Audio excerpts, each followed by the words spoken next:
तेबे काल बैशाखी संभावना नहीं 20 जिला को येलो वार्निंग जारी कला पाणीपाग विभाग। आउ 8 जिले में 40 रु 50 किलोमीटर बेगर बहिब पवन। आउ आगको एमती अपडेट खबर गुड़िक सर्वप्रथमे जानापी आमर डीके ओडिया यूट्यूब चैनल को सब्सक्राइब करनी आउ ता पाखर थिबा बेल आइकन टी दबाई दिंतु। तेबे आज आसंता एक सप्ताह पर्यंत काल बैशाखी जनित वर्षार संभावना रही बोली भुवनेश्वर स्थित आंचलिक पाणीपाग विज्ञान केन्द्र पक्षर सूचना दी जाइछि। आउ आगामी 7 तारिख पर्यंत राज्यर विभिन्न जिले में वर्षा सह काल बैशाखीर संभावना रही।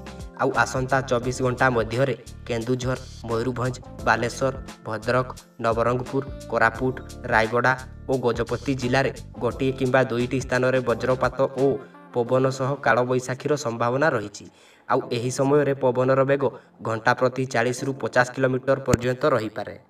आउ सेहीपरि एही समय मध्य जाजपुर, केन्द्रापड़ा, कटक, जगतसिंहपुर, पुरी, खोर्धा, नयागढ़, गंजाम, अनुगुल, ढेंकानाल, मालकानगिरी और कंधमाल जिलार गोटे किंबा 2टी स्थान में वज्रपात हेबार संभावना रही बोली भारतीय पाणीपाग विभाग पक्षर कहुଯାଇଛି।